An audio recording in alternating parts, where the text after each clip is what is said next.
વર્ણિવેશરમણીય દર્શનમ મંદહાસરુચિરાનનામ ભુજમ પૂજિતમ સુરુ નરોત્તમૈર્મુદા ધર્મનંદનમહં વિચિંતયે. અસતોમાં ષટ્ગમય તમસોમાં જ્યોતિર્ગમય મૃત્યુર્મા અમૃતમ ગમય. ઓમ શાંતિ શાંતિ શાંતિ. અસ્મદ્ગુરુ સમારંભામ નાથયામૂન મધ્યમામ લક્ષ્મી વલ્લભ પર્યંતામ વંદે ગુરુ પરંપરા. આજની જ્ઞાન સભાની અંદર પધારનારા બધા જ ભગવદ્ ભક્તોને વેદાંતાચાર્ય, પુરાણ ઇતિહાસાચાર્ય, એમ એ ફિલોસોફી શાસ્ત્રી રાકેશભાઈના હેતપૂર્વક જય સ્વામિનારાયણ. ભક્તો, આજની આ જ્ઞાન સભાની અંદર આપણે બધા ઋગ્વેદ 2:12 આવતી સુક્તિ યસ્મ પૃચ્છતિ કુહસેતિ ગોરમુતે માહોર નૈષ અસ્તિત્યેનમ, આ સુક્તિ પર થોડી વાત શ્રવણ કરશો તો બધા જ શ્રોતાગણો, અને એમાં પણ જે લોકો વારંવાર પોતાના મુખે પોતાના વખાણ કરે છે એ લોકો ધ્યાનપૂર્વક આ પ્રવચન શ્રવણ કરે અને એને આત્મસાત કરી રાખે. તો ઋગ્વેદ 2:12 વેદ ભગવાન કહે છે, યશ્મ પૃચ્છતિ કુહસેતિ ગોરમુતે માહોર નૈષ અસ્તિત્યેનમ, અર્થાત કે શ્રેષ્ઠ અને શક્તિશાળી કર્મો કરનાર ક્યારેય પોતાના મુખે પોતાના વખાણ કરતા નથી. આ પ્રમાણે વેદ ભગવાને અહીં સ્પષ્ટ રૂપે કહેલું છે કે જે શ્રેષ્ઠ વ્યક્તિ છે અને જેઓ શ્રેષ્ઠ કર્મ કરે છે એવો પોતાના મુખે કરીને ક્યારેય પણ પોતાના વખાણ કરતા નથી. વેદ ભગવાનના કહેવાનું તાત્પર્ય એ છે કે શાસ્ત્રોમાં વારંવાર સમજાવવામાં આવેલું છે કે પોતાના ગુણોનો ગર્વ કરીને પોતાના મુખે પોતાના વખાણ કરનાર મનુષ્યનું તેજ ઘટી જાય છે. જ્યારે સજ્જન પુરુષ પોતાના ગુણોને ઢાંકી રાખે છે અને બીજાના મુખે પ્રસિદ્ધ થાય છે. એનું કારણ એ કે વિનય એ સંતોનું આભૂષણ છે અને ભગવાન પણ હંમેશા વિનયી ભક્તને જ પસંદ કરે છે. તેની સામું આત્મપ્રશંસા અર્થાત કે પોતાના મુખે પોતાના વખાણ કરવા એ અહંકારનું લક્ષણ છે. અને એટલે માટે ભક્તો પોતાના ગુણોનું પ્રદર્શન ક્યારેય પણ કરતા જ નથી.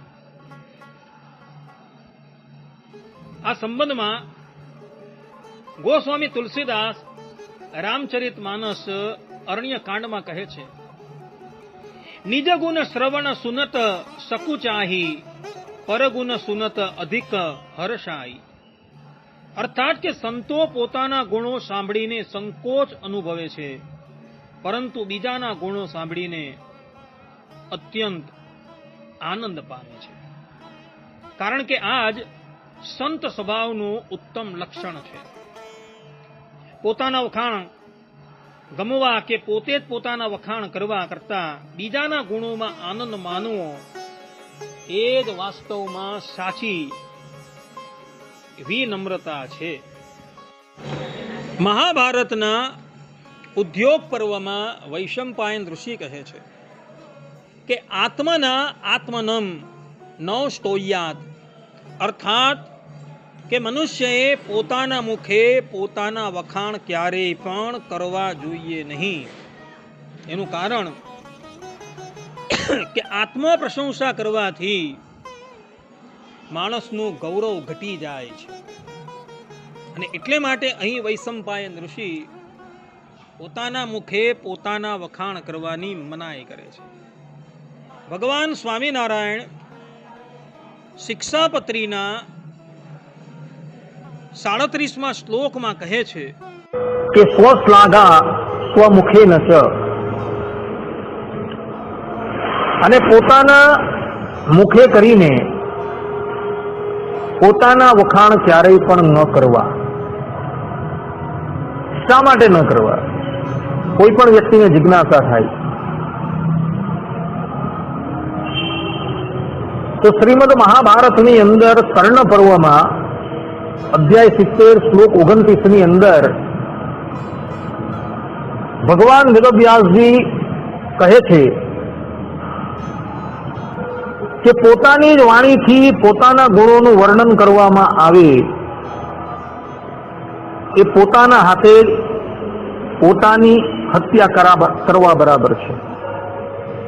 બ્રુવીહિ વાજ્યા ગુણાનિહાત્મનઃ તથા યતાત્મા ભવિતાસી પાર્થ. ભગવાન શ્રી કૃષ્ણ પોતાના સ્વમુખે કહે કે પોતાની જ વાણીથી અર્થાત કે પોતાના મુખે જો પોતાના વખાણ કરવામાં આવે તો એ પોતાના ઘાત કરવા બરાબર છે. માટે ક્યારેય પણ પોતાના મુખે કરીને પોતાના વખાણ ન કરવા. અને જે લોકોએ પોતાના મુખે પોતાના વખાણ કરેલા છે એ લોકો ઉચ્ચ પદવી પર આરૂઢ થયા હતા, તે લોકોનું પણ પતન થઈ ગયું હતું. મહાભારતના આદિ પર્વમાં અધ્યાય 80-81 ની અંદર યયાતિ રાજાનું ચરિત્ર આવે છે. યયાતિ રાજા જેમનું પ્રાગટ્ય ચંદ્રવંશની અંદર થયું હતું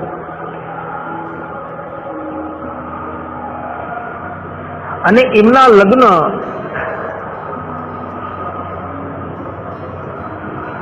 ઇન્દ્રદેવની દોહિત્રી એટલે કે ભાણજી અને શુક્રાચાર્યજીની પુત્રી દેવયાની સાથે થયું હતું.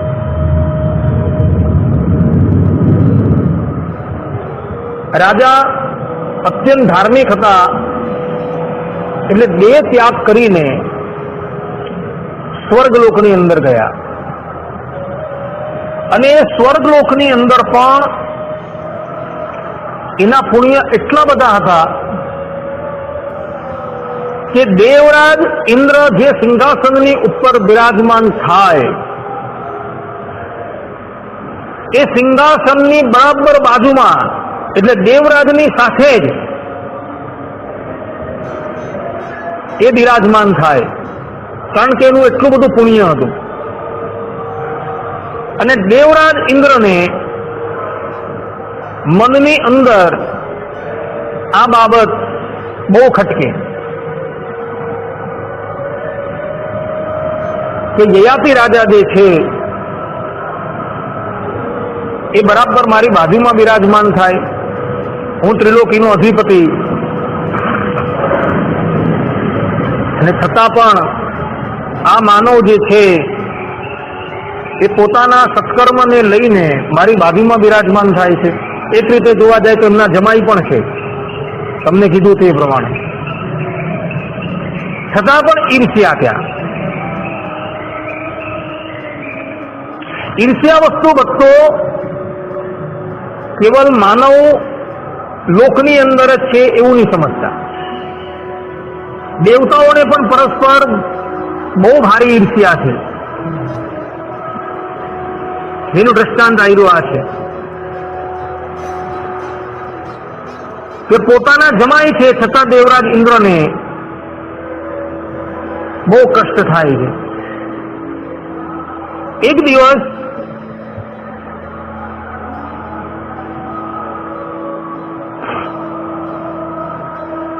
દેવરાજ ઇન્દ્રએ પોતાની આ આપવીતી જે છે એ પોતાના ગુરુ બૃહસ્પતિને કહી.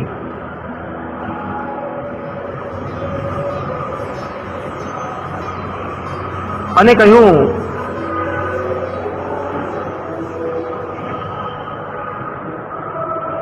કે યયાતિ જે છે એ મારી સાથે એક જ આસનની ઉપર બિરાજમાન થાય છે. ગુરુદેવ, મને આ બહુ કષ્ટદાયક થાય છે. મારે એને આ સ્વર્ગલોકમાંથી નીચે પાડવું છે, તો મારે શું કરવું?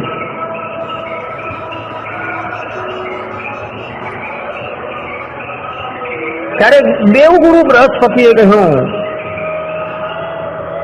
કે યયાતિ રાજા જો પોતાના મુખે કરીને પોતાના પુણ્યોના વખાણ કરે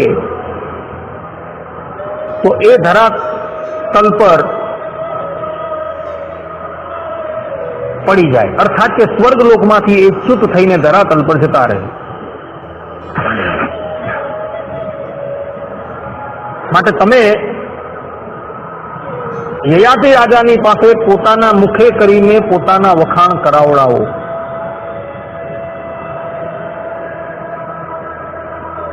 તે પછી દેવરાજ ઇન્દ્ર એક દિવસ સભાની અંદર બિરાજમાન થયેલા યયાતિ રાજાને કહે છે કે રાજન, તમે એવા તે કયા પુણ્ય કર્યા કે અમારી સાથે એક આસનની પર વિરાજમાન થાઓ છો?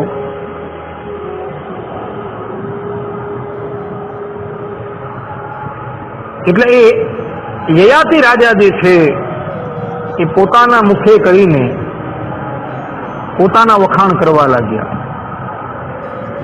એમણે પોતાના જીવનની અંદર જેટલા પણ પુણ્ય કર્મો કરેલા હતા એ બધાના જ વખાણ દેવરાજ ઇન્દ્રની પાસે કરી દીધા.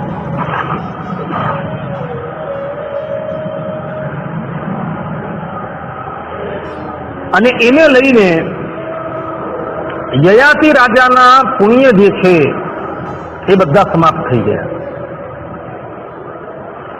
યયાતિ રાજા બોલતા બંધ થયા એટલે દેવરાજ ઇન્દ્રએ કહ્યું કે રાજન, તમે તમારા મુખે તમારા પુણ્યના વખાણ કરેલા છે, માટે હવે તમે આ સ્વર્ગની અંદર રહેવાને યોગ્ય નથી. તમે તમારા મુખે તમારા પુણ્યના વખાણ કર્યા એટલે તમારું પુણ્ય જે છે એ ક્ષીણ થઈ ગયું છે. માટે હવે તમે પુનઃ માનવ લોકની અંદર જાઓ. અને દેવરાજ ઇન્દ્ર આટલું બોલ્યા એટલે યયાતિ રાજા જે છે એ સ્વર્ગમાંથી ધરતીની ઉપર પડવા લાગ્યા. પરંતુ પડતા પડતા યયાતિ રાજાએ દેવરાજ ઇન્દ્રની પાસે એવો વર માંગ્યો કે હે દેવરાજ,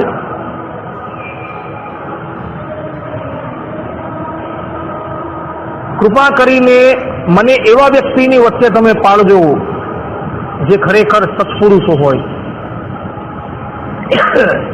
દેવરાજે તથાસ્તુ કહ્યું અને એને લઈને યયાતિ રાજા જે છે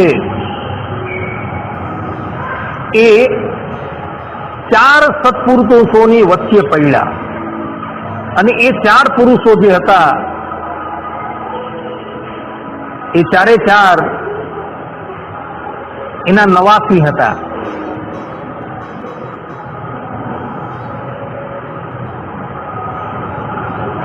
યયાતિ રાજાએ પોતાની ઓળખાણ આપી, એમના નવાસીઓએ પણ એમની ઓળખાણ આપી, અને એના નવાસીઓ જે હતા એ પણ એટલા બધા ઉચ્ચ કક્ષાના મહાત્મા હતા કે એમણે પોતાનું જેટલું સત્કર્મ છે એ યયાતિ રાજાને અર્પણ કરી દીધું ને એને લઈને યયાતિ રાજા પુનઃ સ્વર્ગની અંદર આરૂઢ થઈ ગયા. કહેવાનું તાત્પર્ય ભક્તો એટલું છે કે તમે તમારા મુખે જો વખાણ કરો તમારા પોતાના જ તમે કરેલા સત્કર્મના, તો તમે તમારા પુણ્યને સમાપ્ત કરો છો. માટે ક્યારેય પણ પોતાના મુખે કરીને પોતાના વખાણ ન કરવા, આ સિદ્ધાંત વાત છે. મહાભારતના કર્ણ પર્વની અંદર બીજું એક દ્રષ્ટાંત છે. વાત એવી હતી કે મહાભારતના યુદ્ધની અંદર 17મા દિવસે, જે દિવસે કૌરવોની વાહિનીનું સુકાન અંગરાજ કર્ણ સંભાળતા હતા, તે સમયે કર્ણની સન્મુખ મહારાજા યુધિષ્ઠિર આવી ગયા. હવે કર્ણને અર્જુન સિવાય કોઈ પહોંચી ન વળે. એક અર્જુનથી જ એના બાણનો સામનો કરી શકે, બીજું કોઈ વ્યક્તિ એના બાણનો સામનો ન કરી શકે. મહાભારતની અંદર 3 વખત ભીમસેને કર્ણને હરાવેલો હતો અને કર્ણએ પણ 2 વખત ભીમસેનને હરાવી દીધું. પરંતુ ત્યાં વેદવ્યાસજી લખે છે કે કર્ણ રાજાને જ્યારે ખબર પડી કે પાંડવો મારા ભાઈ છે, એ અર્જુનજીને બાદ કરતા કોઈ પણ પાંડવની સાથે યથાર્થ રૂપે યુદ્ધ કરતા જ ન હતા. પોતાની પાસે એટલા પ્રચંડ દિવ્યાસ્ત્રો હતા, તેમાંથી એક પણ દિવ્યાસ્ત્ર એણે ભીમસેનની ઉપર છોડેલું ન હતું ને એને લઈને ભીમસેન જીતી જતા હતા. 17મા દિવસે યુધિષ્ઠિર મહારાજ કર્ણ રાજાની સન્મુખ આવીને ઉપસ્થિત થયા અને કર્ણ રાજાએ પ્રચંડ પરાક્રમ કર્યું અને યુધિષ્ઠિર મહારાજને રથથી રહિત કરી દીધા, કવચથી રહિત કરી દીધા, અસ્ત્ર શસ્ત્રથી પણ રહિત કરી દીધા ને શરીરમાં એટલા બધા બાણ માર્યા કે 2 આંગળ જગા પણ શરીરની અંદર એવી ન હતી જ્યાં બાણ ન વાગેલા હોય.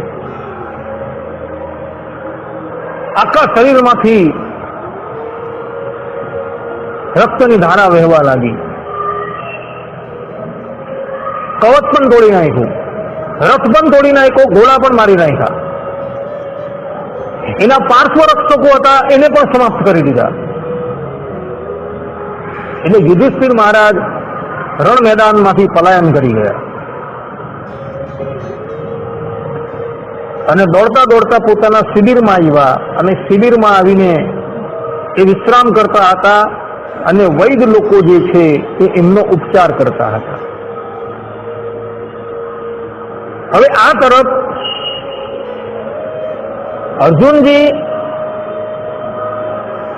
અને ભગવાન શ્રી કૃષ્ણને એવા સમાચાર પ્રાપ્ત થયા કે યુધિષ્ઠિર મહારાજ કર્ણના બાણથી બહુ જ ઘાયલ થઈ ગયા છે અને એ શિબિરમાં વિશ્રામ કરે છે.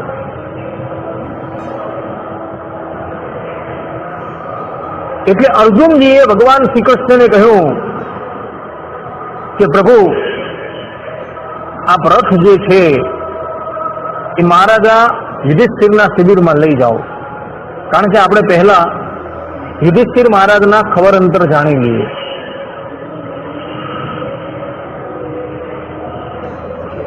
ભગવાન શ્રી કૃષ્ણ રથને લઈને યુધિષ્ઠિર મહારાજના શિબિર પાસે આવ્યા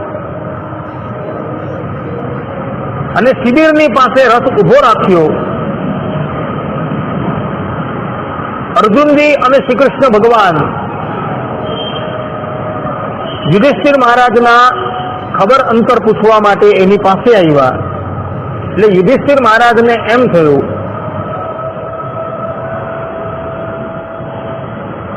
કે અર્જુન કર્ણનો વધ કરીને મારી પાસે આવેલો, એટલે એ એકદમ હર્ષથી ઉભા થઈ ગયા અને અર્જુનજીને અને શ્રી કૃષ્ણ ભગવાનને ભેટી પડ્યા અને બોલ્યા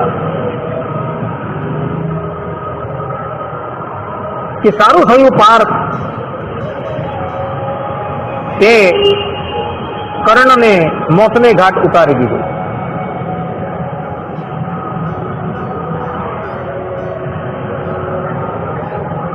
મોટાબાઈની વાત સાંભળી અર્જુનજી બોલ્યા કે મોટાભાઈ, અમે કર્ણને માર્યો નથી, પરંતુ કર્ણએ તમને અતિશય આહત કરી દીધા, ઘાયલ કરી દીધા, એટલે અમે યુદ્ધને પડતું મૂકી તમારી પાસે આવેલા છે તમારા ખબર અંતર પૂછવા માટે.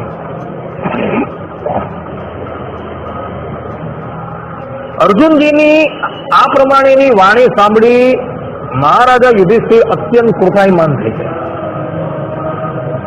યુધિષ્ઠિર મહારાજ કોઈ દિવસ કોઈના પર કોપ નથી કરતા, પરંતુ આજે કૃપાયમાન થઈ, કારણ કે કષ્ટની અંદર મનુષ્ય જે છે એ વિવેક ભૂલી જાય છે. મહારાજા યુધિષ્ઠિરને પણ આ સમય પર વિવેક ન રહ્યો, કારણ કે શરીરની અંદર એટલી બધી પીડા થતી હતી કે જેની કોઈ વાત નહીં. એટલે એ અર્જુનજીને ન કહેવાના વચન કહેવા લાગ્યા અને ત્યાં લગીન કહ્યું કે તું નપુંસક છે, ક્લિબ છે.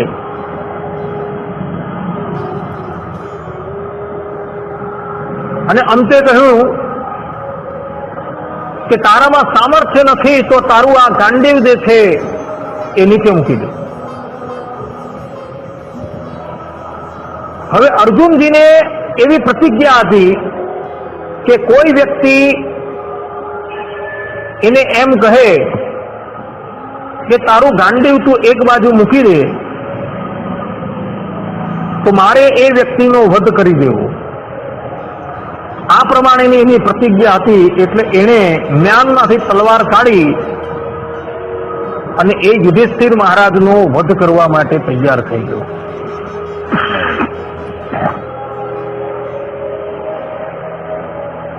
એટલે શ્રી કૃષ્ણ ભગવાન એનો હાથ પકડો અને પ્રભુ કહે કે તું શું કરે છે?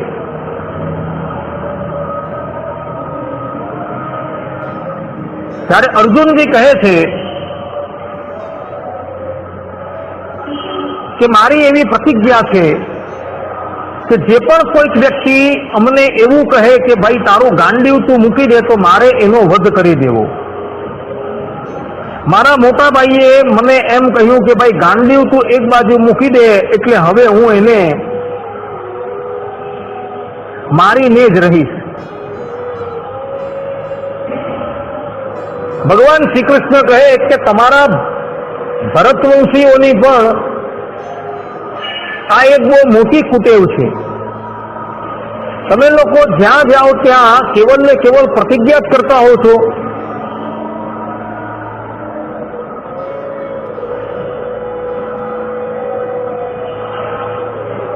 તું તારા મોટા ભાઈને મારે, એ મોટા ભાઈ શાસ્ત્રોની અંદર પિતા સમાન કીધેલા છે. અને મોટા ભાઈનો વધ કરવો એટલે પિતાનો વધ કરેલો ગણાય, અને પિતાનો વધ કરેલો ગણાય એટલે ગુરુ નો વધ કરેલો ગણાય.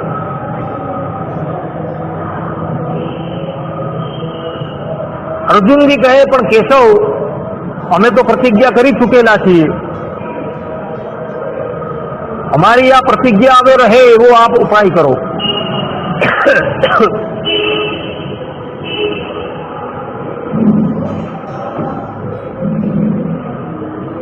ત્યારે ભગવાન શ્રી કૃષ્ણ એને કહે છે કે અર્જુન, પોતાનાથી ઉંમરની અંદર જે જ્યેષ્ઠ વ્યક્તિ હોય એને તું કહીને તમે સંબોધી દેવું, એટલે એનો વધ કર્યા બરાબર છે.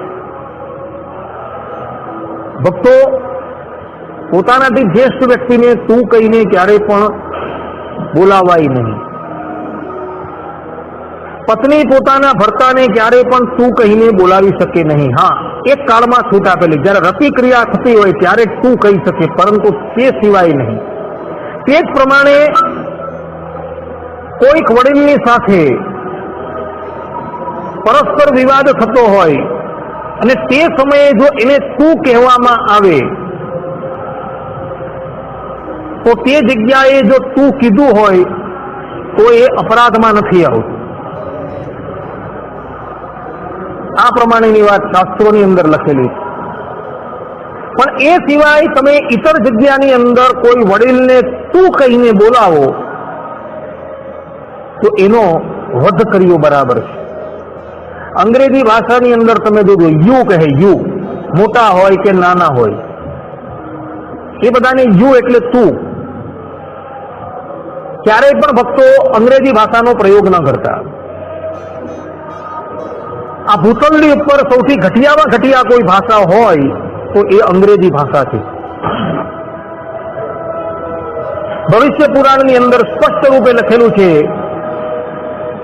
કે યવનોની ભાષા ક્યારેય પણ શીખવી નહીં. અંગ્રેજી ભાષા યવનોની ભાષા છે અને સંસ્કૃત ભાષા જે છે એ દેવ ભાષા છે. દેવ ભાષાનું ઉચ્ચારણ કરવા માટે દેવ બનવું પડે, દેવના જેવું આચરણ કરવું પડે.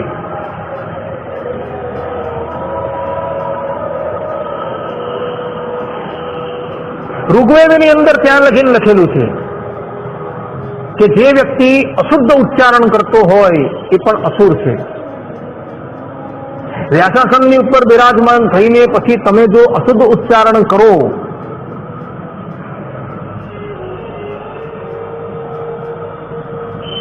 તો એ અસુરનું લક્ષણ છે. શુદ્ધ વાણીની અંદર ઉચ્ચારણ થવું જોઈએ. એટલે માટે તમે જોજો શ્રીમદ ભાગવત, સત્સંગી જીવનમ ગ્રંથ છે, એ બધાના મહાત્મયમાં લખેલું છે કે વક્તા કોને બનાવવો? તો જે વેદ વેદાંગનો પંડિત હોય અને જેના મુખમાંથી સુમધુર શબ્દો જે છે એ ઉચ્ચારિત થતા હોય એવા વ્યક્તિને વક્તા તરીકે સ્થાપન કરવાનો છે.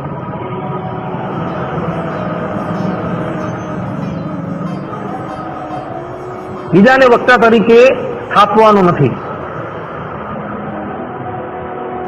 એટલે પોતાથી મોટા જે હોય તેને તમે શું કહીને સંબોધો એટલે એનો વધ કર્યા બરાબર છે.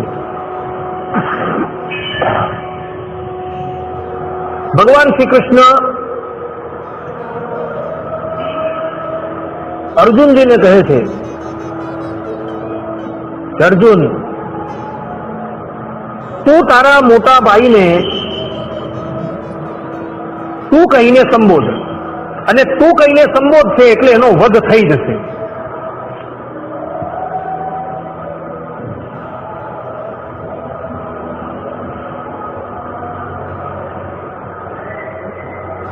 આ પ્રમાણે ભગવાન શ્રી કૃષ્ણની વાણી સાંભળી અર્જુનજી પોતાના મોટા ભાઈને તું કહીને સંબોધવા લાગ્યા. અર્જુનજી કહે છે કે યુધિષ્ઠિર, તારે લઈને જ અમારે આ વિપત્તિઓનો સામનો કરવો પડે છે. તને જૂથ રમવાની આદત હતી અને તું જૂથ રમવાની અંદર પ્રવૃત્ત થયો.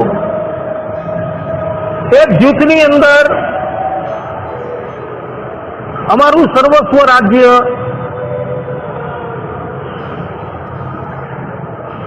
દાવ પર લગાવી દીધું. એનાથી પણ તું અટક્યો નહીં. તે અમને લોકોને દાવ પર લગાવ્યા, તે પોતાને પણ દાવ પર લગાવ્યા, અને વધારામાં તે આપણા બધાની ભાર્યા પાંચાલીને પણ દાવ પર લગાવી. આ વનવાસનું દુઃખ જે થઈ રહ્યું છે, વનવાસનું કષ્ટ જે પડી રહ્યું છે એ તારે લઈને જ પડી રહ્યું છે. તને જો જૂથની આદત ન હતે, જૂથનું વ્યસન ન હતે તો આજે અમારે આ સમય જોવો ન પડશે. આ પ્રમાણે અર્જુનજી પોતાના ભાઈ યુધિષ્ઠિરને તું કહીને સંબોધે છે. એટલે ભગવાન શ્રી કૃષ્ણ કહે છે કે તે તારા ભાઈને તું કહીને સંબોધ્યા એટલે એનો વધ થઈ ગયો. અર્જુનજી કહે છે કે કેશવ, અમે અમારા મોટા ભાઈને તું કહીને સંબોધી દીધા એટલે હવે અમે જીવિત રહેવા નથી માંગતા. હું મારા આ દેહને અગ્નિદેવને સમર્પિત કરી દઉં છું. ત્યારે ભગવાન શ્રી કૃષ્ણએ એને એક ઉપાય બતાવ્યો કે પાર્થ, હવે તું તારા મુખે તારા વખાણ કર. કારણ કે પોતાના મુખે પોતાના વખાણ કરવામાં આવે તો એ વધ કર્યા બરાબર છે, અર્થાત કે પોતાનો વધ કર્યા બરાબર છે, અર્થાત કે આત્મહત્યા કર્યા બરાબર છે.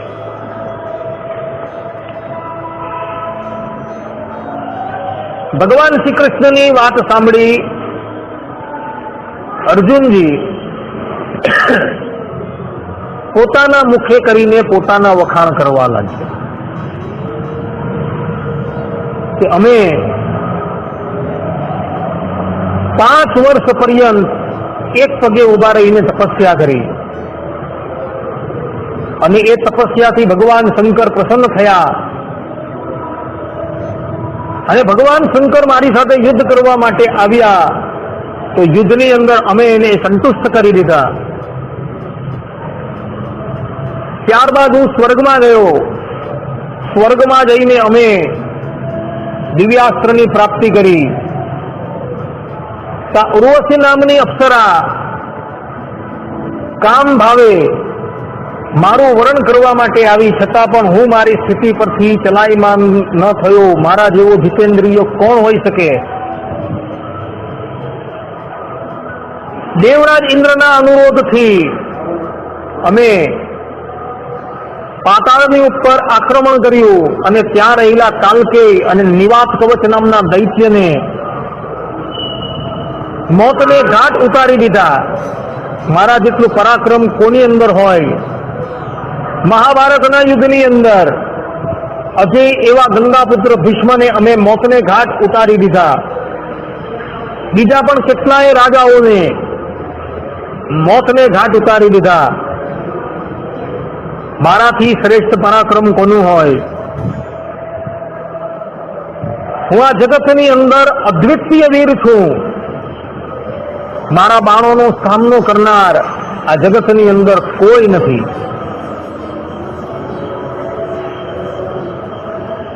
ભગવાન શ્રી કૃષ્ણ કહે કે પાર્થ બહુ થઈ ગયું, હવે રાખ.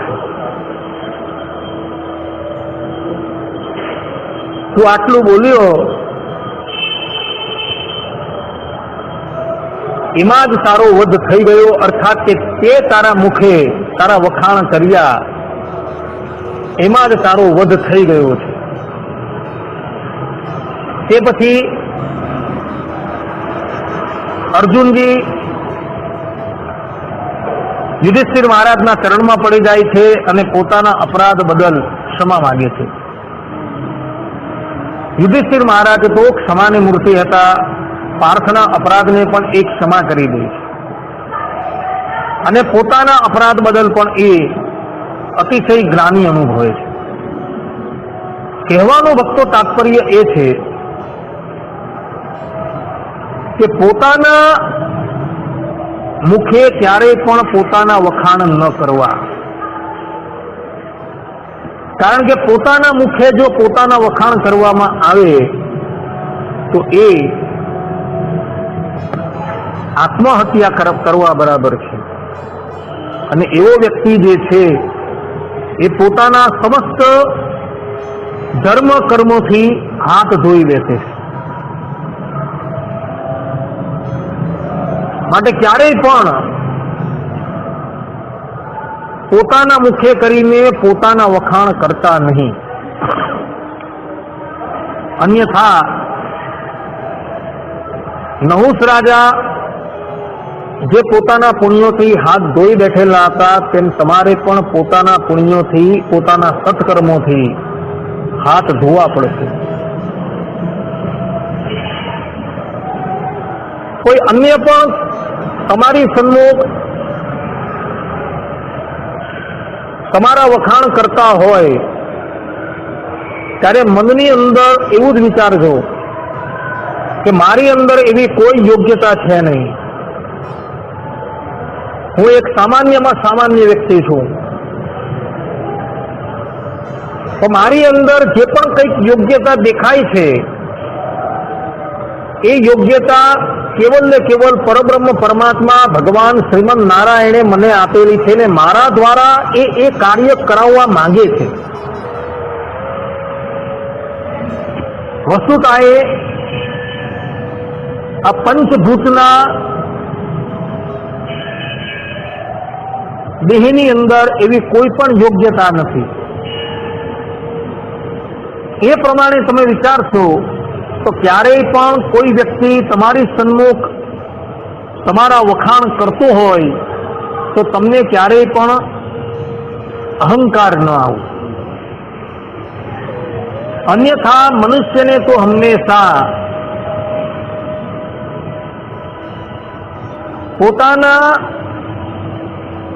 વખાણ છે એ બહુ પ્રિય લાગે.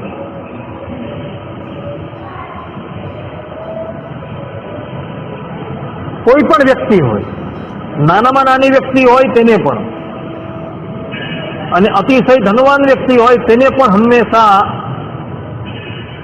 પોતાની કીર્તિનું ગાન થતું હોય તે બહુ જ પ્રિય લાગે છે.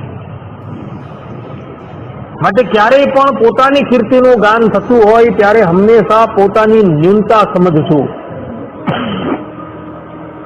પોતાની મહત્તા ક્યારેય પણ સમજતા નહીં. અન્યથા પોતાની મહત્તા તમે સમજશો તો તે જ સમયથી તમારી